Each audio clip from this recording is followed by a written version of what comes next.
You might be calling for food, and yeah, it does start with food, but when you call Simply Delicious, you're getting so much more than that. I grew up in the restaurant business from when I was 5, 6 years old. My dad couldn't toast a piece of bread. However, when people walked in our restaurant, they knew they were going to have an experience. You could see him standing at the host desk, turning up the music, making sure it was the perfect level of his 50s music. The lighting had to be absolutely perfect. The servers had to absolutely put their smile on and deliver Southern hospitality at its best. That's what he did. He couldn't cook, but he created an experience. With Simply Delicious, we're doing exactly the same thing. We take great food. We have amazing culinary staff, like bar none, unbelievable. And we add to that the most amazing presentation, innovative, creative. We have teams of people that are literally analyzing and reanalyzing and analyzing again at how we can make this look even better for our clients, because we listen to our client. From start to finish, we are walking with our client through every single step of the process. So it's not so much that someone calls us up and they say, we're having a wedding and we need food, and we give them a menu and then we say, okay, we'll see you that night. No, we walk every step with our clients. We go through walkthroughs, we work with all of our vendors. To us, the most important part of this whole process is developing relationships with our vendor friends and making sure that we coordinate, collaborate to make sure that the experience is perfect for our clients. Because tonight's only going to happen one time for our bride and groom. So we have to make sure that her vision comes through. The details are so important when planning wedding catering.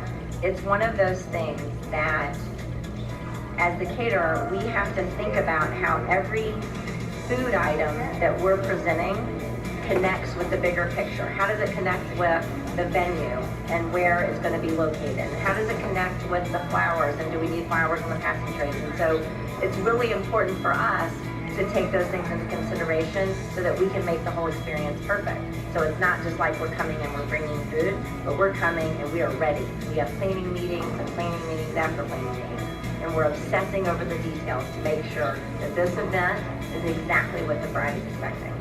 Everything has been amazing. The service has been wonderful. The food was fantastic. We've gotten so many compliments. We just couldn't be happy. Thank you so much to Simply Delicious. So good. We got a sampling a couple months ago of the food, and I think it was twice as good tonight at the actual party than it was at the sampling. It's been unbelievable. Definitely. Everything was perfect. This night has been unbelievable. It's our second experience with Simply Delicious, and they have been the best company ever to work with. Whatever we wanted, they were ready to do. Tonight they have created Caitlin's dream. They have created everything she wanted, from the South Carolina mixed Tennessee with the shrimp and grits to the wonderful barbecue teenies in the little glasses. Every time I walk by the salad bar, everybody's gone, oh my God, this is amazing. Because you don't go to a wedding and get anything healthy ever. And here we are tonight, and it's a healthy option at a wedding.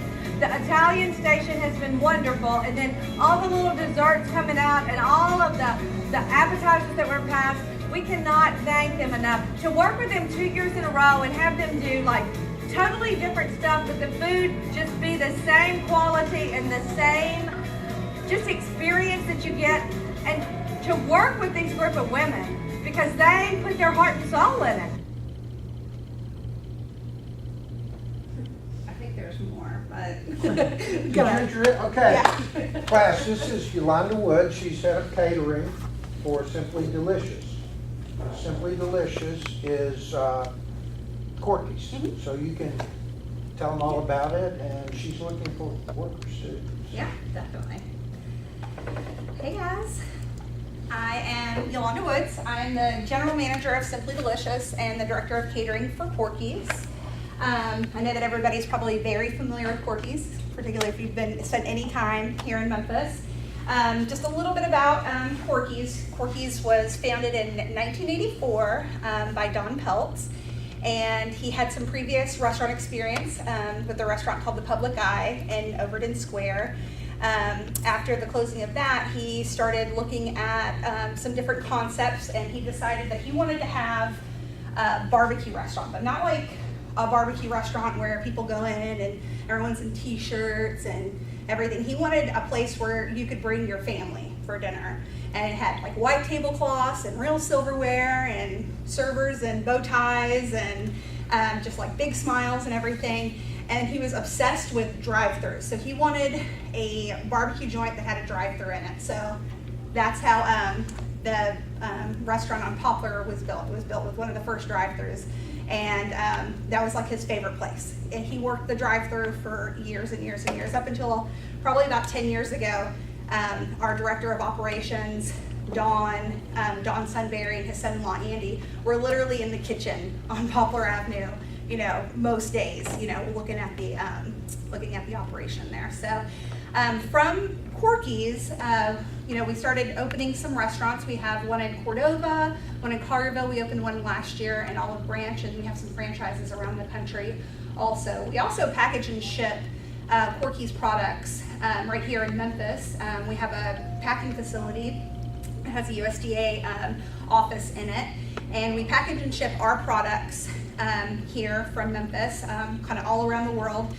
We sell in, you know, Walmarts and grocery stores and everything, our packaged foods.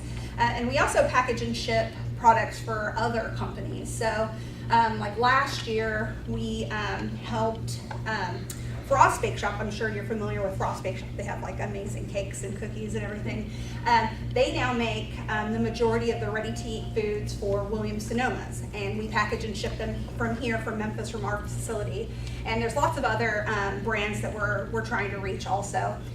We have a huge QVC business. One of our managers that started actually as a busboy on Poplar Avenue, his name is Jimmy Stovall, and he kind of like went up through the ranks, and he became the general manager of the Cordova store.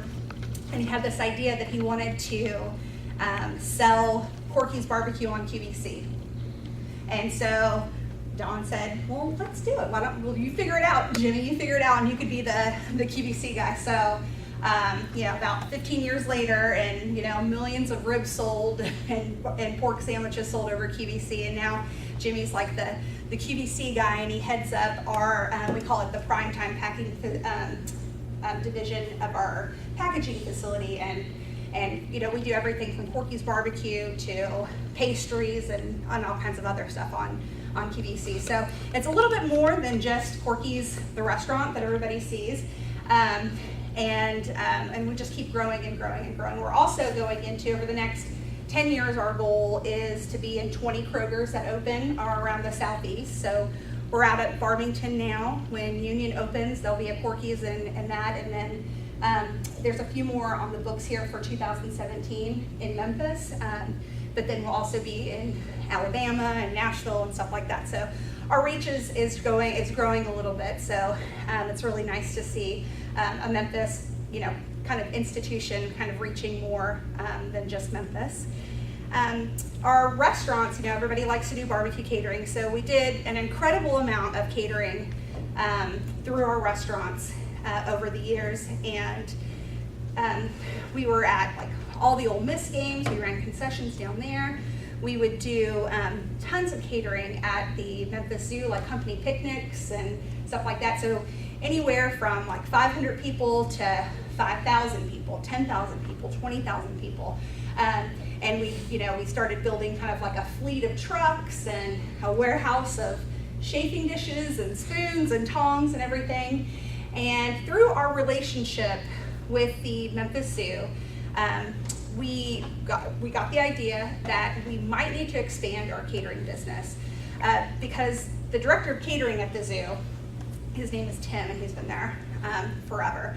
He was like, you know, we love working with Corky's because, you know, caterers are notorious to be late, to not have the right products, to, you know, have cold food and all this stuff. But Corky's, it's always hot, you're always on time, you never run out of food, you always are friendly. But not everybody wants to, you know, be in a big fancy white dress and eat barbecue. You know, we wanted something else. So we started looking at our catering menus and started offering things like, you know, some of the stuff that we'd have in the restaurant, but with a little bit of a twist. So we started doing like fried chicken catering and catfish caterings, and offering, you know, just instead of beans and slaw, we would do like green beans and mashed potatoes and, you know, sweet potato casserole, and that went well.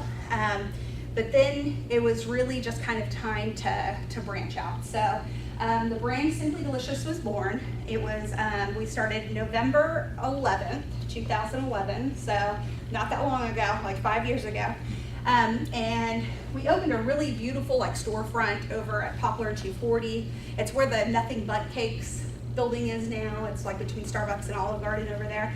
And the whole place, like the entire place could fit in this room. Like that's including the walk-ins. And it was gorgeous though. It was like top of line, you know, all the equipment was beautiful and like, you know, beautiful like stained concrete floors and it was really, really great. But we learned very quickly that that a space this large, you could probably feed maybe 100 people out of, you know. We needed more space because along with, you know, food, when we were doing our Corky's caterings, well, we already had that food in the restaurants. We just needed to have like a truck that had some chafing dishes on it and plates and stuff. But with the new type of catering that we were doing, this more like event-driven catering, it came with a lot of stuff that we weren't anticipating. So we operated out of that building for a while and looked for another. So we found our home, which is now over on Brookhaven Circle. We're already looking for another one because we're outgrowing that space too. But we built a kitchen we bought. It's the old Rapid Blueprint building. Probably nobody knows what that is, but everybody knows. Like still today, people like architects are coming in there and they're saying, "What is this? This is a catering building? I thought I can get my blueprints from here." So, but we're on Brookhaven Circle. We built a kitchen in like an office building. So we have our offices and warehouse upstairs, and we have our kitchen facility downstairs. And we have about 30 full-time positions now, so that makes us pretty proud because that's more than some of our restaurants are doing now. And we do about 800 events a year out of Brookhaven Circle.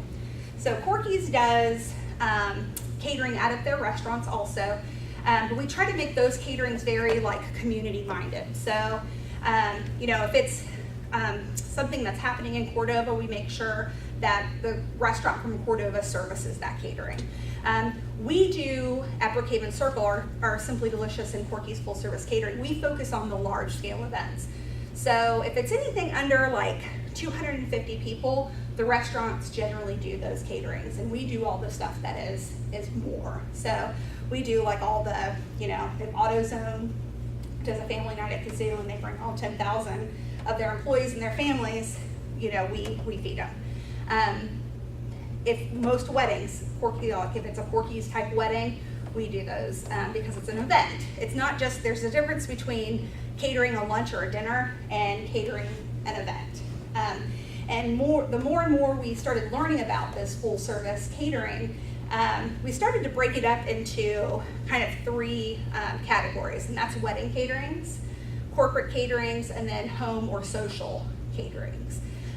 So we started creating some. When we first started, it was like, what do you want? Like, let's just sit down and talk about what type of food you want, and we would like whatever you wanted. We would make it, and we started to learn that while that's fun to do and it's really exciting, it's really hard because you don't really know how something's going to hold up. You know, you don't really know if you have to cook it on site unless you've done it.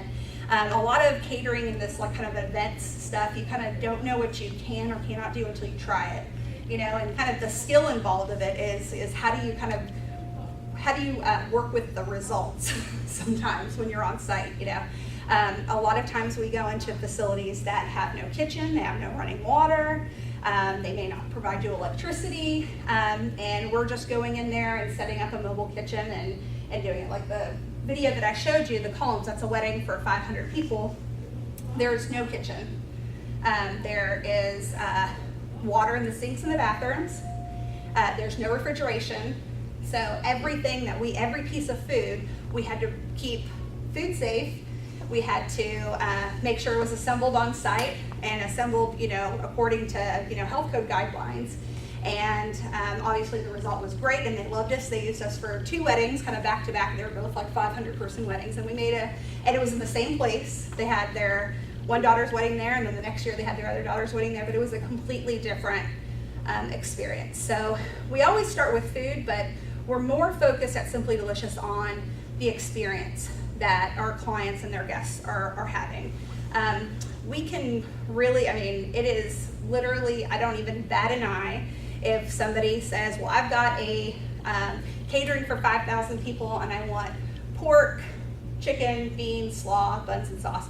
I don't even look at it. I say, okay, well, here you go. An assistant takes care of it. They do all the details and everything. And then the kitchen just makes food and it's gone. You know, no big deal. 5,000 people. That's like, you know, a whole truck with food on it and everything. You know, we have done that so many times. It's literally like rote memory, kind of muscle memory on that.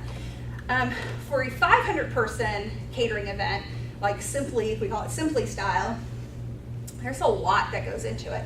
We have to think about, you know, well, who's gonna work it? You know, with our Porky's caterings, we can pull just about anybody from a restaurant and say, okay, well, you're gonna work this event now. And they're like, okay, you know, they know what the pork's supposed to look like. They can chop, they can serve, they can do all of that. And of course, at Porky's, we try to hire like the best people with the best personalities and everything. So they're really great for catering, those catering environments. But on our Simply side, it's a little bit more. You know, usually at Porky's catering is like 2 hours.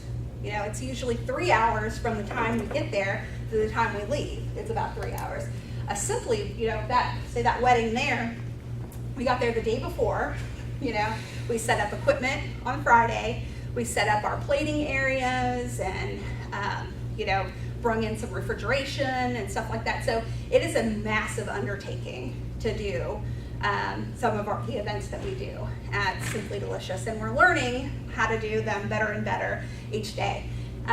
We're very lucky because we do have 32 years of catering experience, but we only have like 5 years of catering in this kind of new, like high-end environment. Our catering division is headed by Trisha Woodman, who is Don Peltz, who is the founder of Porky's. That's his daughter. And she really is kind of a unique lady. She was the one that was speaking on there. She's got a very analytical mind. She has her doctorate. She's super intelligent. So everything that we do, we before we do it, we do kind of like, we break it down into like an outline. And she was a teacher and I actually was a teacher as well. So we have that, we're always like, let's learn from this, you know. Let's make sure to record our results so the next time, you know, we could have a better outcome. So we do have planning meetings every Tuesday. We meet with the department heads. We're broken up into the warehouse, service, sales, and then culinary. So we have 4 teams that plan these events. And again, they do everything from a wedding like this to a barbecue catering, you know, at CIO Park next week, you know. So all of our salespeople do, and we call them event producers, they do anything from a huge wedding like this to a 100-person Porky's barbecue cookout. So they have to know a lot of product. So every Tuesday we have our production meetings where our department heads come together, and then they meet with each event producer separately, and they go over their events for the next 2 weeks. So sometimes that could be, you know, 4 events, or it can be 30 events. It just kind of depends on what the season is. So I think this week our production meeting lasted for about 7 hours, and we took a break and we had lunch. Because we had 68 events to go over. So that's a lot. We do like I said, we do over 700 events a year. So it gets, you know, it gets to be a long Tuesday sometimes. And during December, we'll break it up into 2. We'll have Monday production meeting, we'll have a Tuesday production meeting, because we'll do, you know, in a week, we may do 80 events in a week in December. So for 2 weeks, that might be 160 events, and, you know, we go over 2 weeks, because we found that if we go over an event once, we do okay, but if we go over it twice, we do a great job. Because one time we can go over the event and go over kind of the logistics. It's more than just when's the truck leaving, when's it getting there, who's working it. It's how do we plan the entire day, and how do we plan not just, you know, if it's a wedding, not just when the bride and groom come in and the buffet's open, or when the past appetizer starts. It's when we get on site, who does what and where should they be. Because when you do stuff like this, you might have a staff of 50 people. And that's a lot of people to kind of wrangle, you know? So you have to have a plan going into it, or you have, and typically you only have, maybe in that instance, we might have had maybe 8 people who were full-time people. So we had a staff of 50, and 42 of them were part-time people, you know, contract people who just come in and pick up events maybe. Some maybe pick up once a week, some maybe pick up twice a week, some maybe pick up once a year. So everybody's skill level is different. So it's really important in those production meetings that we kind of dig in and say, okay, well, who do we have? You know, what's the best position for those people to be in? Can this person take direction? Are they more culinary focused, or, you know, should they be cutting the cake? You know, because there's nothing worse than being in the middle of 500 people and people wanting their cake, and it takes somebody like an hour to cut through their cake, because, you know, a wedding is a completely different animal. So we also do a lot of corporate events. We do I would say the majority of our business is corporate events. We do lots of events for FedEx. We work with St. Jude a lot. We are FedEx's caterer for the FedEx St. Jude Classic. So we do the corporate cabana and we do the employee patio.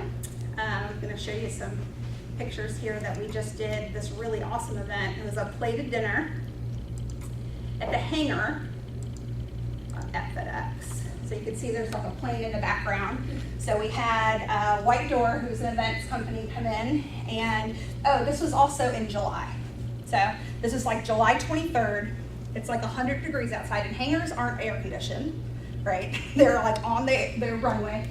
So they came in, built these walls to close off the hangar, and then piped in air conditioning for this dinner. So it was it wasn't a ton of food, but the logistics on it was crazy, because we had to figure out, well, when do we need to start cooling it?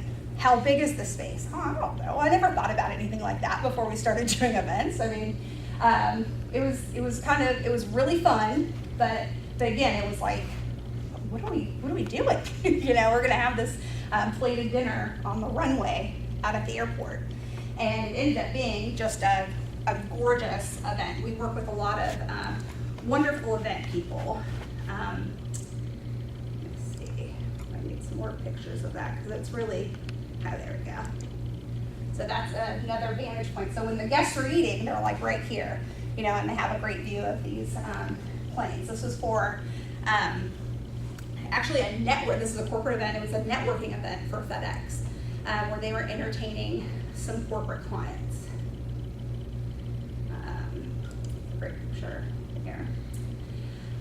One of the biggest things that we have found that gives us kind of maybe an advantage over some people is that we work really, really hard on our vendor relationships. So it's not just, I mean, we provided the food, but we're doing a little bit more than just show up with food.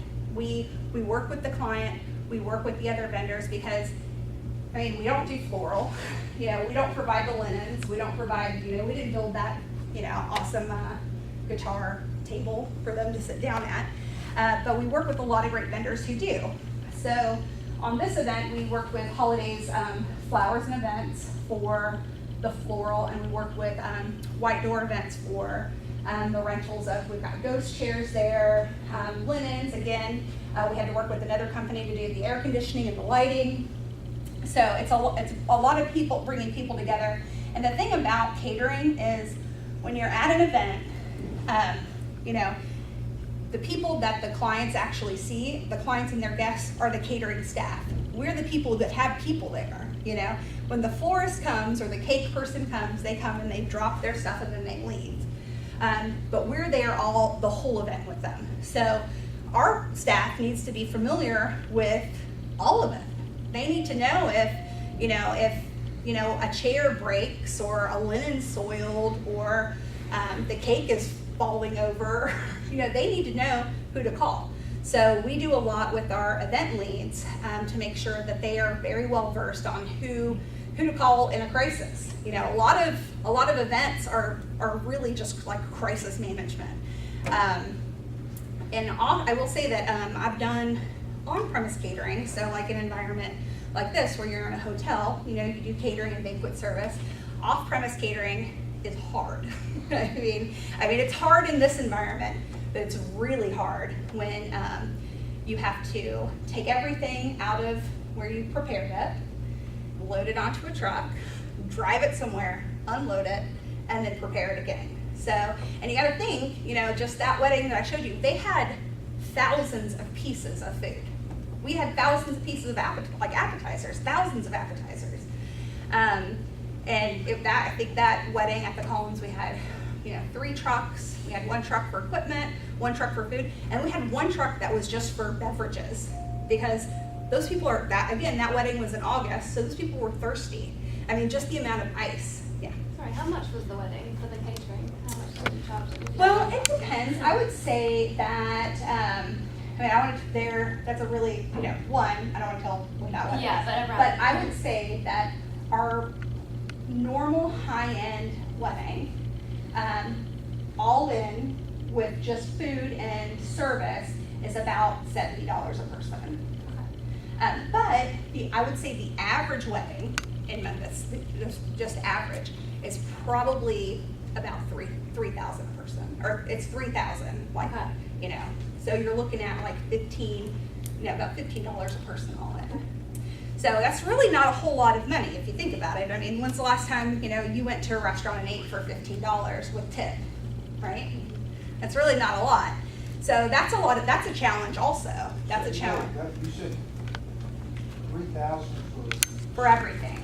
I would say the majority of the weddings out there are about 100 people, and they have about $3,000 to spend. But then they have to rent the facility. Correct. So that's just food. That's just food and service. So I would say that you know most venues, high-end venues, are going to be about anywhere from $5,000 to $9,000, and that's usually just the space. You know, the other things involved are tables and chairs and linens and lighting, floral. You know, so you know there's a lot of stuff out there, and it's really funny. You know, there's a lot of kind of like boards out there that you can start getting on Facebook and online, and people will have these, you know, conversations, and you'll see like articles in the Knot that say, you know, oh, you know, in 2015 the average wedding cost $20,000. Well, the average wedding does not cost $20,000 that you see in the Knot. You know, that doesn't happen. You know, most event planners out there, if you think about it like a wedding planner, their fees can run anywhere from $3,000 to $8,000. Yeah, so that's a huge part of your budget there. So I don't think all weddings need an event planner, but you know, if you're doing something like the video that I showed you, I mean, you need somebody that's coordinating all of that stuff. Yeah, you need somebody who's kind of the point person in it. Our Corky's menus start at $7.99 a person for 100 people, and that's your basic, just barbecue, pork, chicken, beans, slaw, bun, sauce. It does come with we will come out there and feed your guests. Like, it's called basically like behind the line service. So we come out, this is our serving line, and then we don't leave it. You know, you take care of all the other stuff, but we're gonna come out and feed your guests, and then after your guests are done, we're gonna pack up and we're gonna leave. Well, it's interesting because that type of catering, you know, Corky's, we've done that type of catering for years and years and years.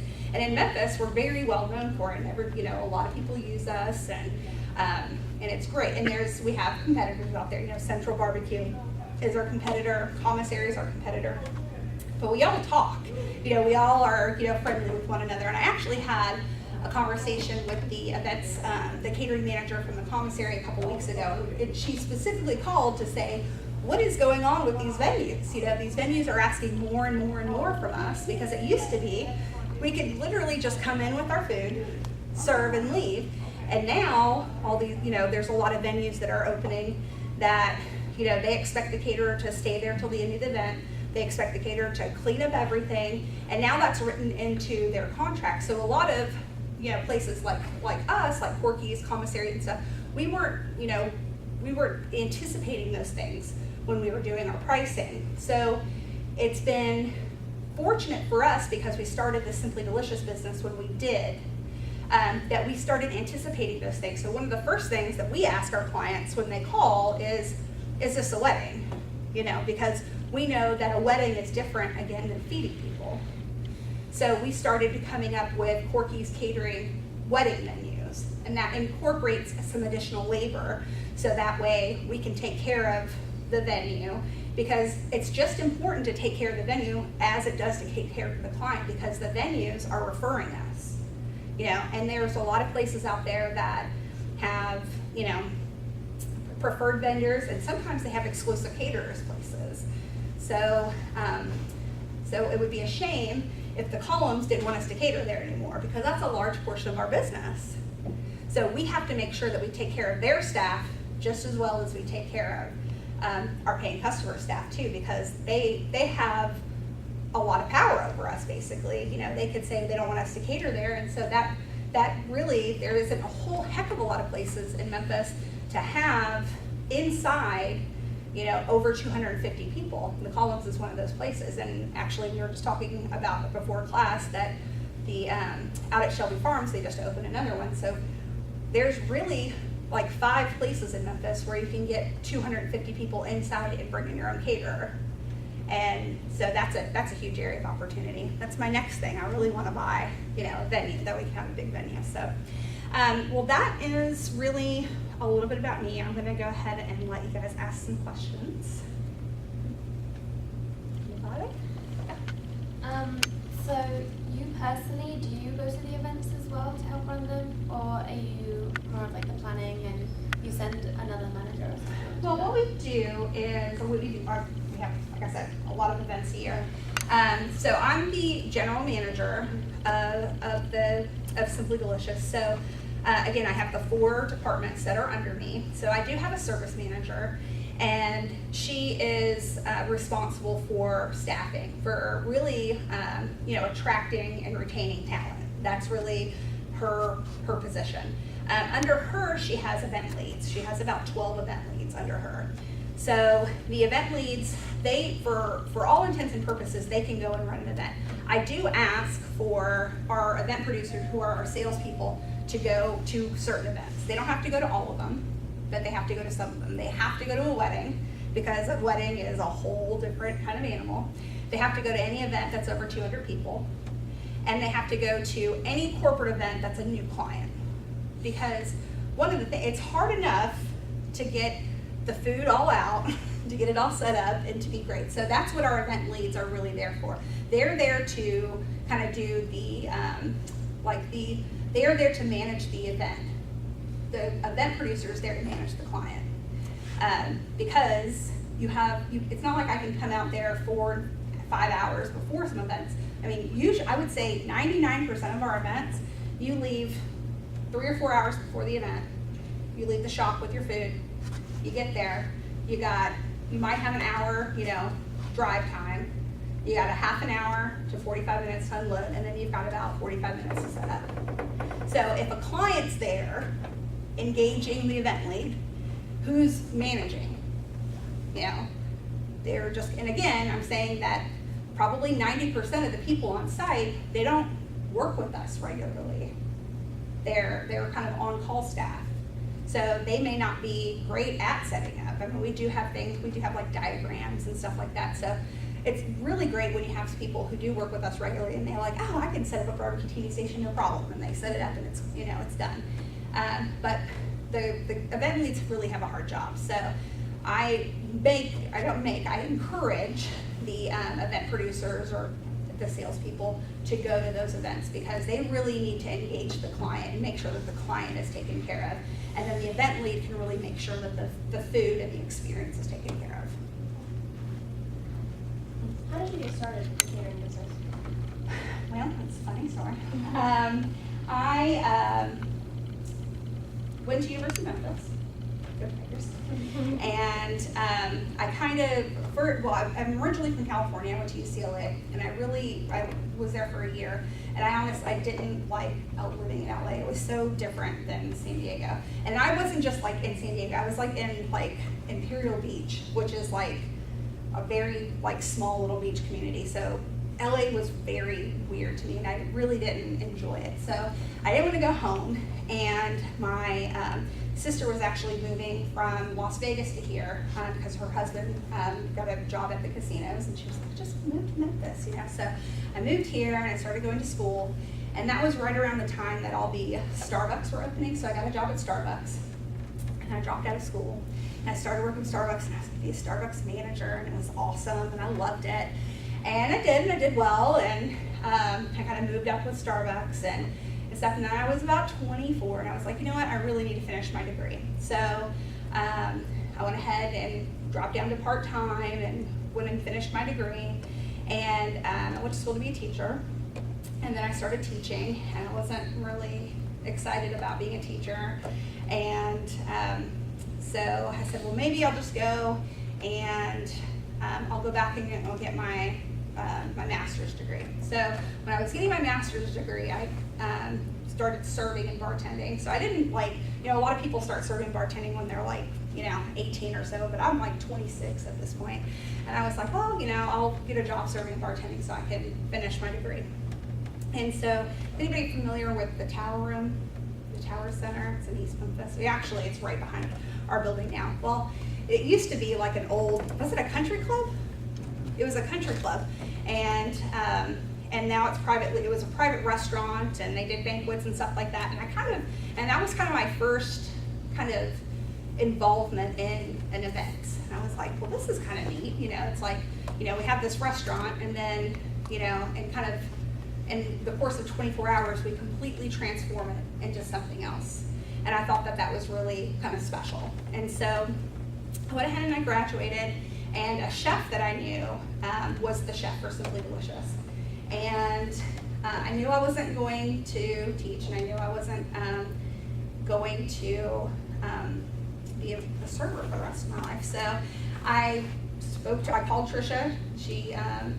Trisha called me actually, and said, hey, Scott, who was her chef at the time, told me to give you a call, said that you might, want to work with us. And we ended up talking, and we just really hit it off, and we kind of shared the same vision. And so that was 4 years ago, and I've never done off-premise catering before, and I'm telling you, it's like the hardest thing I've ever done in my life. It teaches you how to think differently. It's like, down to, I had a conversation yesterday with an event producer who, one of their clients wanted to have, ices. And you're like, well, I'm like, well, we have a snow cone machine, why can't they have a snow cone machine? No, they wanted ices. So I was like, well, we gotta find a place that rents them. We've never done it before. So she's calling around and stuff, and she finds a price, and this is how much it is. And I was like, well, how long does it take to freeze? Does it have to be in place?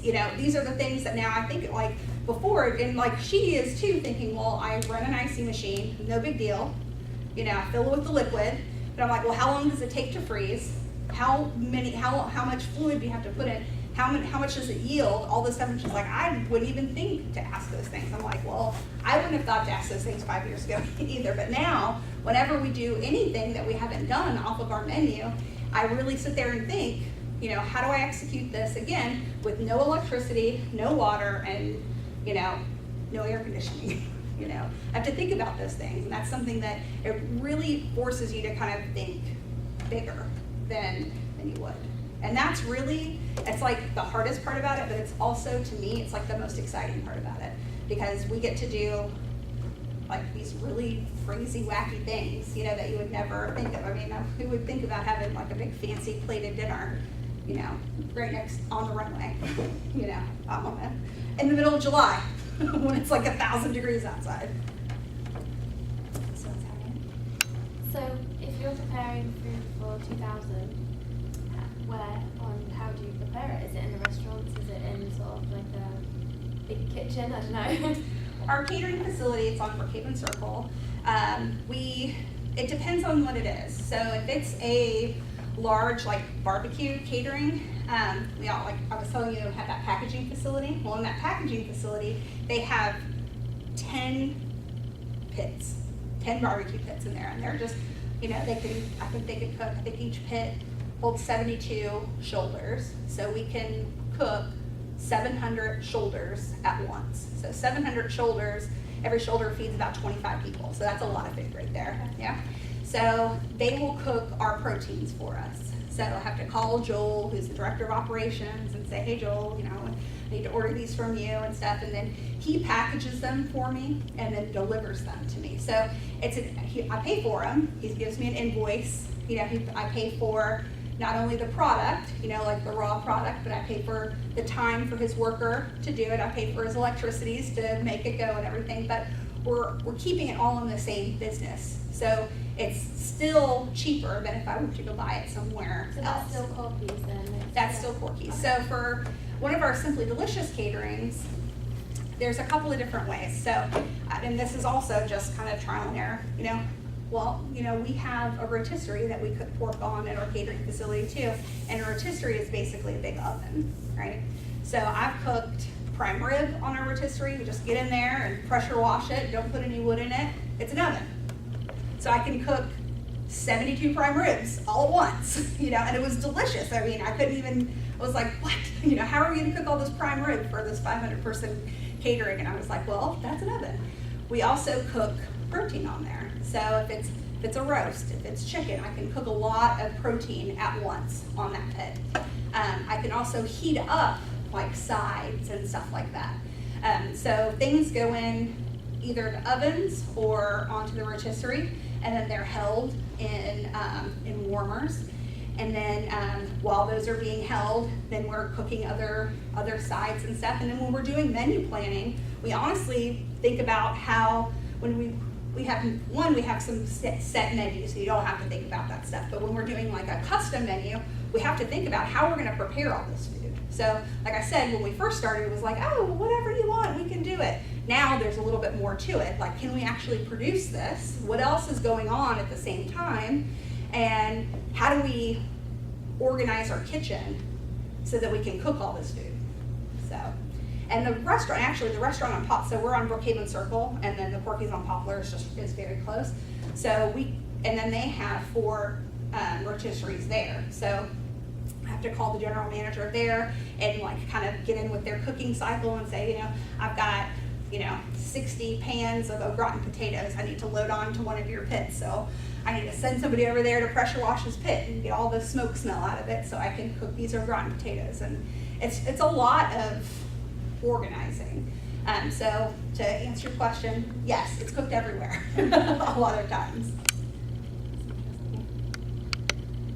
Good, so you work also, you get business from true event planners, or? Yes. Right?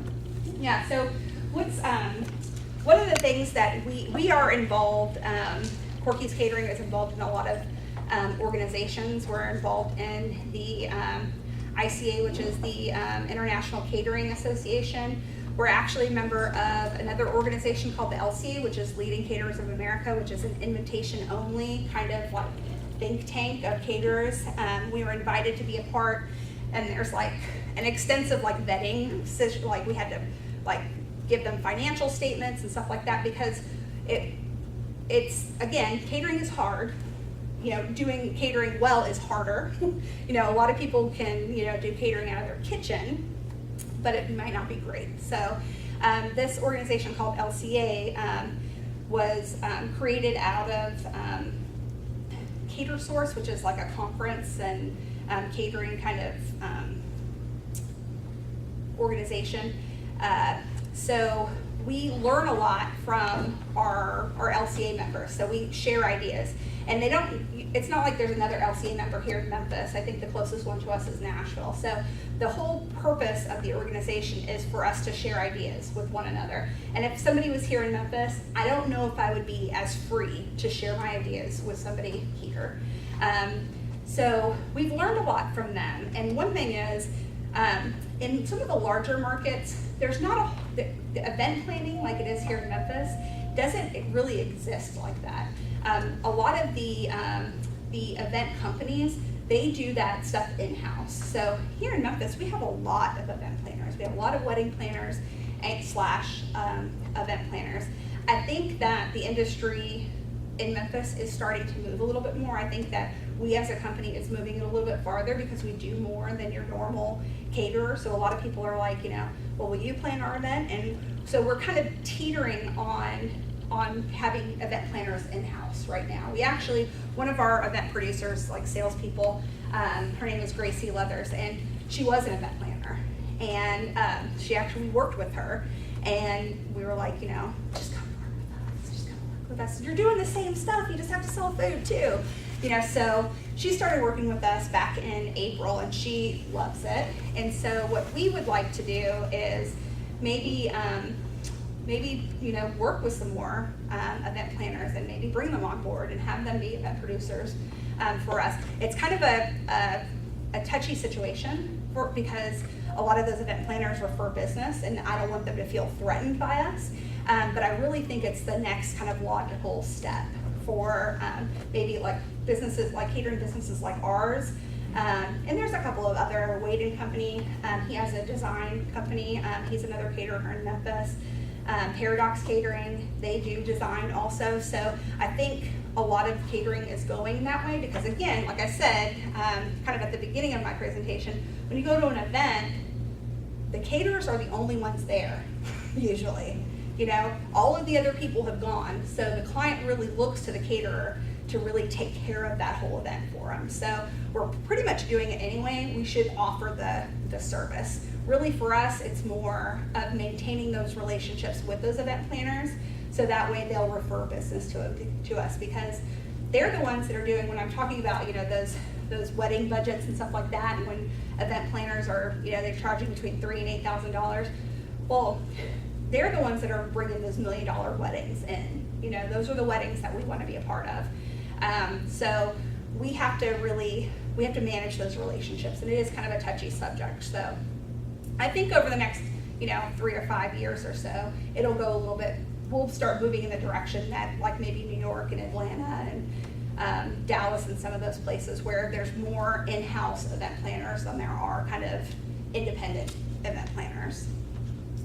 So I worked when I was back home for a company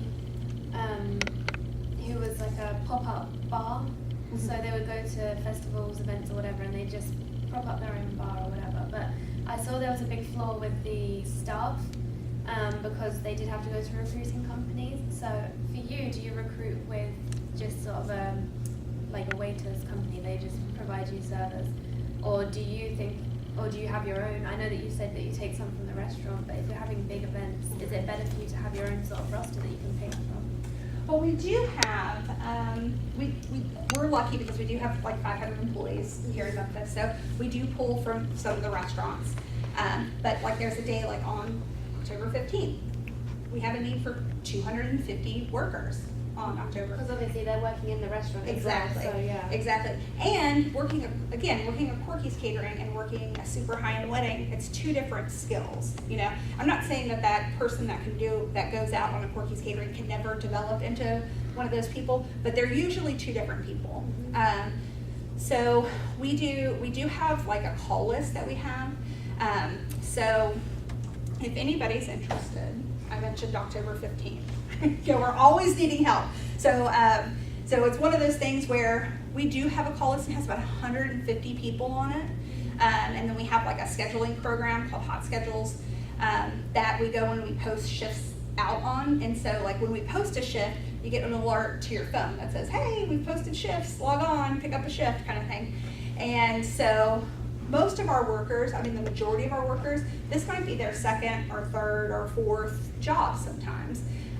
You know, we're an industry really that relies on part-time workers. You know, you have a small pool of full-time workers, and then you have a larger pool of part-timers out there.